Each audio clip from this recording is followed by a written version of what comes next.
Welcome to Target Market Insights, the Multifamily and Marketing podcast. Each week, John Kasman interviews multifamily and marketing experts to teach you how to find the best places to invest, attract investors, and grow your portfolio. You are listening to Target Market Insights with your host, John Kasman.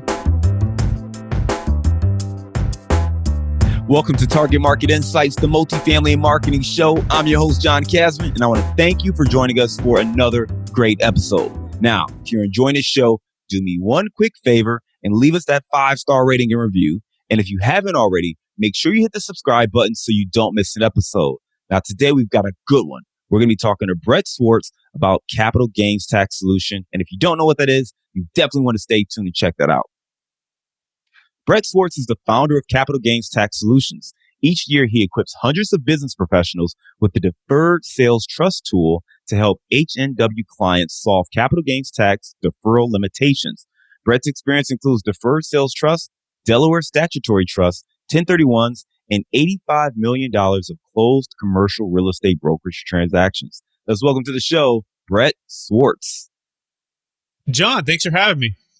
Thank you for coming on. And I read your bio. I said H&W. I should clarify that's high net worth clients there. But Brett, you're the founder of Capital Gains Tax Solutions. I kind of went through your bio. Why don't you take a minute and describe yourself in your own words? Absolutely. So I grew up in Northern California playing basketball and played basketball in college. And then I had a chance to really get to know the sticks and bricks of real estate at a young age. My dad was an entrepreneurial construction businessman in the Bay Area. So it was the MC Hammer days where people were, wearing I call the hammer pants, right? But I was, learning sticks and bricks of real estate and how to work hard and how to be entrepreneurial. Fast forward, I went to college. And in college, I took an internship at a company called Marcus & Millichap, and I fell in love with commercial real estate, and in particular, how to help people create and preserve more wealth through 1031 exchanges and through forced appreciation, through multifamily ownership. And during that time period, though, it wasn't always easy, right? We started out, I was newly married, had one baby at the time, and I was just a kind of a young commercial real estate broker trying to make it in the business. And something happened that was really significant. It was a 2008 crash. And during that time period, I saw a lot of friends, family, and clients lose everything. And I was trying to make it in the business and trying to make sense of just helping my family survive and trying to be the supporter of the household. But it was tough. So I did what every good entrepreneur does. I went and got a side hustle, and I went and tried to figure out a way to keep a little income coming in, but also try to find an innovative way or something different that I could offer to clients beyond just the 1031 exchange, and enter in the guide, if you will. It was a new mentor, business partner at the time, or now, but at the time he came and he spoke at Marcus & Millichap, and he spoke about a concept called a deferred sales trust. And it's like, when a part of your brain kind of opens up with a brand new idea, and it's like a whole new world just opened up. Well, that's exactly what happened. And essentially, when he's explaining this is 2009, 2010, he's saying, hey, we could have helped all of your clients escape the capital gains tax, escape all of the debt, escape the foreclosures that are happening right now, had they used this strategy. And so my plan was to get and help people understand that, right? And so the first journey was me understanding it. Second journey was educating my clients and helping them to do it. And now it led to the third journey, which is educating really everybody, all of the business professionals, financial advisors, commercial real estate operators, on helping their clients escape feeling trapped by capital gains tax so they can create and preserve more wealth. Man, that's awesome. I'm excited to talk to you about, how to do that, because that's one of the big barriers right now, right? I mean, there are deals to be made, but sometimes what happens is those deals aren't made because people don't know what to do with the potential capital gains tax that they may incur. So we're definitely going to dive into that a little bit more. But first, I have to address that may be the most random MC Hammer reference we have ever had on this show, period. Because I don't think anyone's ever referenced it, but I was waiting for you to say that you became a backup dancer or something along the lines, but nope, didn't come out at all. Just happened in the Bay, and MC Hammer was the man at that time, huh? Exactly right. So my dad actually built not MC Hammer's house, but if you knew back in the day and you followed MC, he had this amazing mansion on top of this hill. And so we would wake up every morning and we'd be driving to the job sites and we'd see his huge house. And so my dad actually built the houses that are a little bit, I mean, they're still really big, a little bit lower on the hill. And in fact, 2 doors down, MC had built a house for his brother. And part of maybe why he had some financial woes because he's, spending all this money building houses for his brother and stuff. And so we built a house 2 doors down. And so every day I remember, waking up, putting my MC Hammer pants on, driving, seeing that house, and then going, and as both houses are being built, I'm walking around and exploring this other house too. So that's really the reason for all that. No, I appreciate the context, man. That's helpful because in my head, I had a whole different story going. So I'm glad you clarified. So let's talk about this. You said deferred sales trust, and that was kind of the strategy that you got wind of, kind of with a big light bulb moment going off for you where you realized, hey, this is something that, we need to know about. I need to teach other people about this. So let's start there. What exactly is a deferred sales trust? So the deferred sales trust is just a manufactured installment sale. It's also known as a seller carryback or IRC 453. So if I come to John and I want to buy his property, let's say it's worth $10 million, it's a multifamily property. Let's imagine you have a zero basis. Well, if you sell that, you'd owe maybe somewhere around 40% in tax, about $4 million. You can do an installment sale where you carry paper. And if you carry paper, that means you're in a tax deferral state for whatever you've carried back. So this law goes back to the 1920s. So you know it. Your listeners probably know it. And if they don't know it, your CPA definitely knows it. The difference is here, we insert this trust before close of escrow with the buyer already lined up, ready to buy for the full amount, and the seller really ready to sell for the full amount. But the difference is the funds go into the trust, and now they're in a tax deferral state, and the buyer takes title, he's gone. So it's kind of like a 1031 exchange. It's kind of like a SEP IRA. It gives you total flexibility. You can go into stocks, bonds, mutual funds. You can go back into investment real estate with no timing restrictions.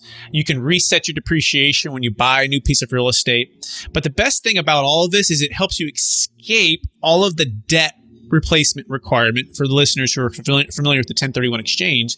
And for those who are not, we'll explain it right now here too. A 1031 exchange essentially says if you buy an investment property and sell it and buy something else within 180 days using a 1031 exchange, you can defer the capital gains tax. So both strategies are tax deferral strategies. The key is the 1031 exchange requires equal or greater value within a short period of time. And that creates this sense of urgency, the sense of pressure to overpay, and also requires taking on equal or greater value, which means equal or greater debt.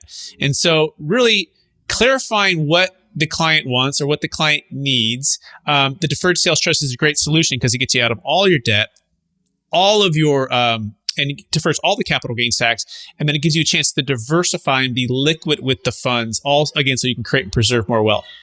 All right, so let's play this out maybe with an example because I think it'd be helpful to illustrate this a bit, right? So a typical 1031 exchange, just to play this back to make sure we're all listening on the same page. A typical 1031 exchange, let's say you buy a property, you create $1 million worth of equity that you would have in profits that you would also have to pay capital gains tax on if you sell. So to forego that, you do a 1031 exchange, you buy another property that's worth equal or more of the current value of the property that you have. That equity goes into that deal, and you kick the tax pay down the road at some point, right? But that $1 million is into the new property as equity. So when you're saying with the sales trust, how would that differ in that scenario? You got $1 million of equity. How does the deferred sales trust differ than that 1031 exchange there? Right. So the first thing is the concept that our parents taught us to sell high and buy low. Not sell high and buy higher 180 days later. So back to the story of the 06-07, kind of before the market crashed, and kind of what we're seeing now with the corona crash here in the last couple of years is people have been overpaying a lot of times for these highly appreciated properties, sometimes no forced appreciation opportunity, and they're selling high and they're doing a 1031 just to defer the tax. What's the tax? It's somewhere between 30 and 50% of your gain. So we like to say as most high net worth individuals, they struggle with capital gains tax somewhere between 30 and 50% of the gain when they sell their high-end primary home, businesses, or commercial real estate. So we use this deferred sales trust to give them tax deferral, liquidity, diversification. But the point is all of the funds can just go into the trust, okay, all tax deferred because you haven't received any. And that's the first concept to understand is what's called actual or constructive receipt. So if John is selling this $1 million property and if John receives all $1 million, the tax is triggered. So John doesn't want to do that. So what you say, John, is, hey, send it to a qualified intermediary that keeps it out of John's hands. Likewise, if you can send the funds to the deferred sales trust, it keeps it out of John's hands. So that's really the kind of the basics of it. Just keep it out of your hands. Now, as you start to receive interest payments off of that, you'll pay ordinary income tax, or you dip into the principal, that's considered boot. You'll pay capital gains tax in proportion to what you receive. But the key is, how and when do you want to receive it? And let's create a wealth plan around that. So to be clear, Brett, then what we're doing here, you mentioned the seller carryback before. So instead of this being a pure traditional sale or even an exchange where from a buyer standpoint, the buyer really doesn't pay attention to the exchange. It really doesn't impact them outside of maybe some stuff with the title company, right? But in this case, we are actually holding the paper, the deferred sales trust. So a trust needs to be set up and created before we can do the transaction. And then it's not that John is selling the property to, let's call him Tim, or let's just say Brett for you. Okay. John's not directly selling it to Brett. Brett's buying it and I'm just carrying back a portion of the proceeds, or how exactly is that structured there? Yeah, so let's walk through that. Okay, let's just call it let's use a $10 million example. Let's imagine you had a zero basis. You do 40% in tax, which is $4 million in tax. So you don't want to do that. So we always start there. What's your tax liability? So you decided you want to do a tax deferral, and we have Joe who's ready to buy from John, and he has the full $10 million. Now, John, if you receive all $10 million, tax is triggered, you owe the 4. So you don't want to do that. So what do? We insert the trust right in before close of escrow. So Joe's ready to go. He has all 10 million ready to go, but we insert the trust, and the trust actually will buy your position by giving you a 0 down payment, and you carry back 100% financing, John. So John, if you received a 0 down payment, how much tax is triggered today? 0. You got it. Now, if the trust, John, bought for 10 million, and sold it for 10 million immediately, how much gain does the trust have? I'm going to go 0. You got it. Bought for 10, sold for 10 million. No gain. So now the buyer takes title the same way he would have. Makes no difference if he buys it from the trust or buys it from John. All he cares about is owning the property. So he's gone. The smoke clears and the funds are sitting in a deferral state in some of the largest banks in the world, TD Ameritrade, Charles Schwab. We've done thousands of these closes, 14 no-change IRS audits, all safe, protected. Don't move without your signature. But now you're a lender. That's just what you are. This is also why we get a brand new depreciation schedule if you buy a new property. But essentially, you can diversify that into whatever you want. Stocks, bonds, mutual funds, hard money lending, developing real estate, buying real estate when it makes sense, which could be tomorrow, day 181, or 5 years from now, or maybe never. See, a lot of our clients, they're looking for tax deferral and also time freedom, but want to make sure you understand what just happened with all of that transaction. Yeah, absolutely. And just to play it back again to make sure everyone's clear, that deferred sales trust, and that trust is a separate entity. I think that's the key thing we need to make sure everyone understands. The trust is a completely separate entity. So by creating this trust acts as that intermediary that, sells, or that will, be the, beneficiary of the transaction, where they are buying the asset and selling it for $10 million. So they're doing that part to get the actual buyer out of the deal. But then on the back end for you, the person, you basically have a loan out to the trust. Is that correct? That you have a loan for $10 million and then you can kind of use those funds to do whatever you want with it from a real estate standpoint. Exactly. So you're kind of like the chairman of the bank. Okay. And the trust you basically loan to the trust all 10 million. But as the chairman of the bank, you have the rights and protections of a lender. Banks are very smart. There's reasons that they do give loans to people because it's the collateral which they can take back. But the bank gets to control how those funds are invested, right? Or where they're used for. And that's where you come in and you say, you fill out a risk tolerance questionnaire before anything moves. And basically based upon that risk tolerance questionnaire, a target rate is assigned. Typically they're 8% over any 10-year period of time. And our notes go for 10 years, and every 10 years they can renew for 10 years, renew, keep going. You can pass it on to your kids inside of a living trust. But essentially, you live off the interest payments, pay ordinary income tax. If you dip into principal, you'll pay capital gains tax.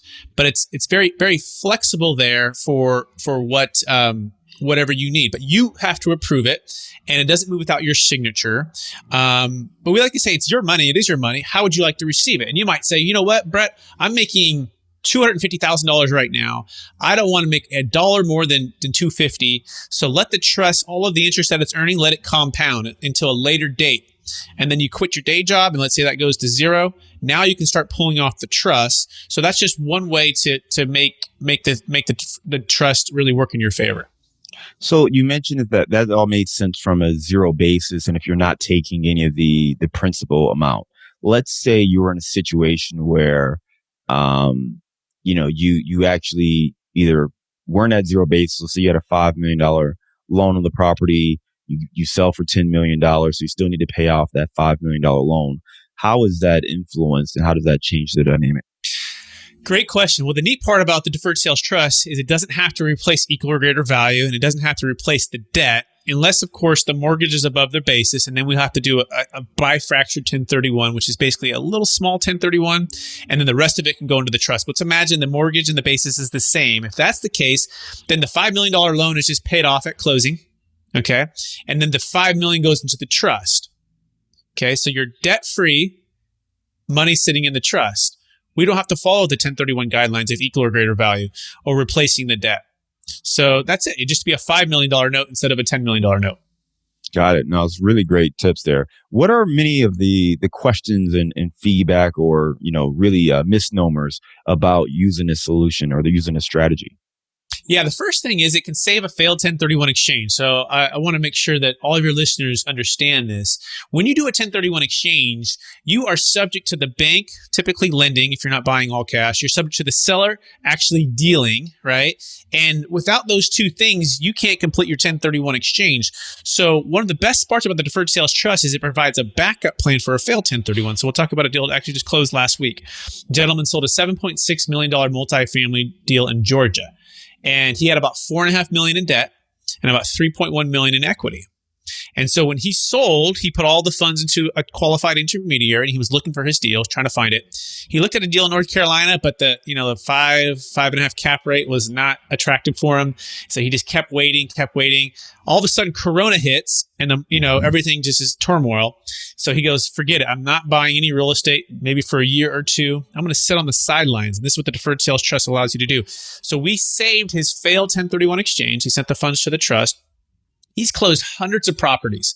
He's done multiple 1031 exchanges over the years, very sophisticated, but he decided, I want to get liquid. I want to get diversified. I'm going to save my 1031. So the first thing I would encourage your listeners, if you're going to do a 1031, make sure you have a backup plan, an alternative, right? We provide that alternative. 2, make sure you're working with a qualified intermediary that provides that as well. The second thing is the deferred sales trust. Not only does it work for investment property, but it works for high-end primary homes. We just did a deal in Cupertino where there was a gal who lived next to Apple headquarters, and she lived there way before Apple came in. So her value of her house went through the roof, went to $3.1 million. Well, guess what? A 1031 exchange does not work for primary homes. Okay, it only works for investment property. So she was able to sell, pay off about $1 million in debt, and create a passive income stream off of the equity, and also defer about $400,000 in tax. And so it also works for businesses. We've done car dealerships, we've done dentists, optometrists, veterinarians. 1031 is very, very restrictive and very, very tough to do a 1031 with a business. I've yet to meet someone who's done it. So those would be some of the things that I would talk about with the deferred sales trust. What are some of the limitations or downsides of the deferred sales trust? So the first one has to do with stepped up basis, right? So part of the advantages of doing a 1031 exchange is you maintain the stepped up basis. So let's imagine that $10 million property, John, that you own, you were to pass away and your family, your estate passes to your kids. They get what's called a stepped up basis. So they could sell at that 10 million now and walk away with a zero gain and have zero capital gains tax. So the deferred sales trust does not maintain the stepped up basis. However, you could pass the note to your kids, and your kids could step into your deferral state and just live off the interest. 2 things to that. We would say, is the stepped up basis going to be around? We can't guarantee that. 2, will they limit it? They might limit it. They were talking about that. But the other one has to do with the new depreciation schedule. So we think one of the number one reasons of owning real estate is the depreciation, which offsets the income. Well, the 1031 exchange, if you sell that $10 million deal and buy another $10 million deal and you have that zero basis, guess what? There's no depreciation left. You need to buy a $15 million deal just to get an additional $5 million in depreciation. Whereas with the deferred sales trust, if you bought that same $15 million deal, which you could sell your 10, put it into the trust, and then use the funds for a down payment to buy that $15 million deal. Guess what? You have a brand new $15 million depreciation schedule. So the ROI we'd want to run on that is if I can reset my depreciation schedule in and out of real estate over the next 5, 10, 20, 30 years, will that more than make up for my stepped up basis opportunity? So that's the first one. But the second one to the stepped up basis downfall is it doesn't cover for estate tax. So for any ultra high net worth individuals listening to this podcast, if you're worth more than 22 million and you're married or 11 million and you're single, you're going to be challenged with what's called the estate tax. It's known as the death tax, which basically states anything above those exclusions is going to be hit with a 40% tax. Has nothing to do with the stepped up basis, has nothing to do with capital gains tax. It's the death tax that's over here. So the intent is to try to get outside the taxable estate. The challenge is most clients or ultra high net worth people, they can't get it out fast enough. They do FLPs, they do gifting along the way to their kids, but they can't get it out fast enough. Or the solution is the deferred sales trust. So imagine you're worth 52 million, John, and you're married. The first 22 million is exempt. That 30 million, 52 minus 22, is subject to a 40% death tax, which is 12 million. So although you got the stepped up basis for your kids, guess what? The government says, I also want my estate, your estate, I want that 12 million. So, well, you go, oh no, I didn't know about that. Well, the deferred sales trust, had you set it up beforehand and sold that property, moved it outside your taxable estate, we would have saved you that 40% death tax. So I'll pause there because I know I said a whole lot. Yeah, that's a lot. I mean, I'll play back some of it, right? So on the, you talked about the death tax, which is a 40% rate, and the, deferred sales trust could help to alleviate some of that. In regards to that, as we think about the trust itself and the funds within it, I know you mentioned that, if you start touching some of the principal, that's when you would have to pay some capital gains on that. What are some other options there as far as the money in the funds sitting there? Is it really best if you are not looking to deploy that? Because you started to also talk about, if you had a property at $15 million that you were going to acquire, and you kind of basically use those funds to acquire that $15 million property. I guess, does it still work in the same capacity as a 1031 exchange if you're going out to buy a new asset? Yeah, it does, except you get a brand new depreciation schedule, which is amazing. And you can buy it at any time, which is amazing. And you don't have to take on equal or greater debt, which is amazing, right? Because you might find, by the way, for a 1031, a $10 million sale, you might find the perfect $6 million deal, but you pass up on it because you go, I have to buy equal or greater value. I'm going to have $4 million in boot. Well, the deferred sales trust, that's all gone. You just sell $10 million sitting in the trust. You can take out $6 million. And by the way, when I say take out, you put it into a brand new LLC, all tax deferred. And you buy that $6 million deal all cash, or you put a loan on it, you put $3 million down, all tax deferred. Okay. And I'll give you a story to illustrate this. We call this the Monday morning quarterback. Okay. For your football enthusiasts out there. So what's the Monday morning quarterback do? Well, he knows how to, make all the right plays at the right times because he's the Monday morning quarterback. He can watch the replay. Well, in 2006, a deferred sales trust client in Minnesota, ultra high net worth, saw the writing on the wall. He saw that the marketplace was crazy. He sold his property in 2006, moved all the funds into the trust. And 5 years later, his deal that he had sold to the bank or sold to the buyer was foreclosed on by the bank. And guess who the bank called first? They called the old owner and they said, hey, do you want to buy your property? He said, how much? He said, how about 60 cents on the dollar? He said, sure. So he used his deferred sales trust to buy back the property, which he had sold 5 years earlier at 60 cents on the dollar, all tax deferred without using a 1031 exchange. He still owns that property today. We call that the Monday morning quarterback, right? He played that play perfectly, right? So that's what the deferred sales trust allows you to do. It empowers you as the investor to never feel trapped by capital gains tax, never feel trapped by the 1031 exchange, never feel trapped by debt replacement. Gives you diversification, meaning you could invest $1 million of that with John's commercial real estate syndication. You could you purchase $1 million in a mobile home park syndication somewhere else and senior housing, you start to diversify your real estate holdings, which is really one of the best things to do, we think, in this environment, or any environment for that matter, when you're looking to preserve your wealth and reduce risk, which is really what the deferred sales trust was created to do, right? Diversify and have less risk. And I'll give you guys a stat just to consider what's going on. According to the American Bankers Association, there's about $17 to $20 trillion, which will pass from one generation to the next in the next 20 years. And this is known as the largest wealth transfer in the history of the planet. In fact, there's about 77 million baby boomers in the U.S. alone. And every day, about 10,000 of them are turning 65. And they're faced with toilets, trash, liability, massive amount of equity that's been built up that's highly appreciated in these assets. And they're looking to retire from all of that. And they're looking to defer the tax, but they're faced with that 30 to 50%, and they don't know how to get out of the debt, out of the property, out of the business without getting hammered by that tax. And so when they use the deferred sales trust, we solve all of those solutions for them and give them a ton of flexibility. It's amazing. I think this is a great strategy for buyers to be using to educate sellers, especially those baby boomer sellers who've had their property for 20 years, 30 years. And to your point, maybe ready to sell, especially coming with this COVID-19, right? Where maybe they've had renters who, were struggling, or they're just more mindful of the economy and where things are headed. And maybe they want to cash out right now while the time is still pretty good. So this could be a great strategy for anyone who's looking to go out and buy, to make sure you understand this and communicate it to that seller of how it works. If they want to learn more, I know you've got some information on your website. What's the best way for them to gather some of that information and learn more about these strategies? Absolutely. They can go to capitalgainstaxsolutions.com, and they can also search that in YouTube. I have videos, 3 to 5 minutes. I also have a free guide that they can download if they go to my website. I'm also launching Capital Gains Tax Solutions podcast on May the 4th. And you can hear not only more about the strategy, but also I bring on other guests who talk about cost segregation, who talk about charitable remainder trust, who talk about 1031 exchanges, who talk about Delaware statutory trust. By the way, the deferred sales trust is not a Delaware. They're both DSTs. People get those confused. The Delaware is just another form of a 1031. So they can learn all about that. And we encourage you to bring your trusted advisors in. We don't charge anything, by the way, unless you do the deal.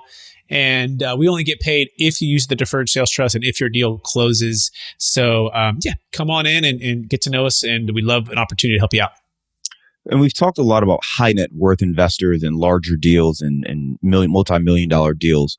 What about that person who maybe has a $100,000 capital gains that they're looking at, or something, more, modest? I mean, is this a strategy they should still be thinking about? Great question. So our average deal is $2.6 million, and we're deferring somewhere around $400,000 to $500,000 in liability. Okay. So our minimum deal size that we found to make sense given our fees is $500,000 of proceeds and $100,000 of tax liability deferred. Not to be confused with your gain. Your gain may be $300,000. Your liability may be $100,000. So if you hit that $100,000 or more in liability and $500,000 of proceeds from the deal or more, then we would say it's good. And here's why, or at least consider it. We use the rule of 72, which states if we can earn 7% on any given amount over a 10-year period of time, that amount can double. So imagine it was $500,000 and you're deferring $100,000 in liability. Most of our notes earn 8%. After fees, they pay about 6.5% on an ongoing basis. But imagine you didn't take any of that. You took 6.5%, let it compound. Well, that $500,000, guess what? Will be $1 million in 10 years. And that $1 million, if you did that again, would be $2 million. So most of our clients, though, will live off the interest, which is great because they need the income. That's awesome. And they'll pay ordinary income tax on that. But the point is they keep the full $500 in there. Most of them just won't pay any principal down, and they'll just live off the interest, just keep that going. If the numbers are lower than that, we found that the savings is just eaten up by our fees. So we just say it's too small. But if you had multiple properties, let's say you had 1, 2, or 3, or 4, or 5, and collectively they added up above those numbers, then we would say it works. But we want to make sure it's a win-win for both parties. Makes sense. So for someone who maybe their proceeds don't hit that $100,000 minimum that you guys are looking for, where you think it makes sense, would you suggest continue to look into a 1031 exchange, or obviously looking at the basis and figuring out what the tax it's going to be, or are there other strategies or solutions that they should be considering? Great question. So we would always just say, make sure if you're buying investment real estate or you're doing some kind of tax deferral strategy that you're not letting the tax tail, wag the investment dog, right? So make sure whatever you're buying, intrinsically, the value, the cash flow, the opportunity makes sense, right? Clarify that. If it doesn't make sense, maybe you just pay the tax, right? Because looking back at '08, what would you have done? Had you known, even without the deferred sales trust, you probably would have sold everything in '07, right? Paid all your tax, waited on the sidelines for a year or two or three, and then bought everything at 20, 30, 40, 50 cents on the dollar, right? And made a fortune, right? And so make sure that you're looking at what your goals are. But the second thing to the deferred sales trust would be the 1031. But again, if you're selling a business or a primary home, by the way, we're doing Bitcoin cases. We're doing a horse deal in Kentucky. We're doing, we've done car dealerships. So those don't apply for 1031s. So 1031 is just this small, narrow investment property for like kind investment property. But if you're in that situation, then try to do a 1031, try to make a deal that makes sense, if you can find it. Excellent points, Brett. This was really good. Let's transition to our bullseye round. You ready? Ready. Give me a failure or an apparent failure that set you up for later success. So when I was at Marcus and Millichap, I turned down an opportunity to list about a $2.5 million apartment complex because the owner wanted me to partner with a residential realtor he came in like the 11th hour after we've done everything to list the property. And instead of just saying, yes, whatever you need, I declined and asked him just to choose one. Well, guess what? Thinking he would choose the Marcus and Millichap apartment agent was a wrong decision, and he chose the other one. And I called him 2 weeks later and he said, yeah, you didn't want to do it. And so he partnered with another apartment agent who was my competitor. So not only did I lose out on that commission, but I lost out on 2 other times that the property sold with that same agent. And so looking back on it, I would have just said, yes, whatever you need, let's do it. I'm a team player. Instead, I was a little bit too prideful and I lost the deal. Give me the book you've recommended or gifted the most in the last year. So the book would be The Seasons of Life by Jim Rohn, R-O-H-N. And it really talks about the human condition, especially I think it's important to read in this time of the Corona crisis. And it walks through that there's winter, there's spring, and there's summer, and there's fall, and we're always in these constant different seasons with our finances, with our relationships, with our careers, with all of these things. Right now, we're definitely in a winter with the Corona crisis, and so it talks about the spirit of perseverance and pushing through and planning and moving forward and realizing that we're in different seasons. And yes, it's fall right now, but spring will come, and that's part of the seasons of life. Give me an app or digital resource that you use for your business. Yeah, I would give you just 2 quick ones. One's Asana. It helps to do, you can have a board view and it helps to do project management. And the second one is Loom, L-O-O-M. You can make quick videos to share information and to be able to delegate to assistants or team members in a online, quick way. Give me a daily habit that helps you stay focused on your goals. So The Miracle Morning by Hal Elrod, if you haven't read that yet, check it out. It helps me to stay centered on my values and encouraged to keep my vision focused on what I believe, for me, as a Christian, to push forward and serve and bless others. Basically, it's meditation. It's reading the Bible. It's visualizing the future or visualizing the day. It's writing down and reflecting on kind of what's happening in your life. And it's also a form of exercise.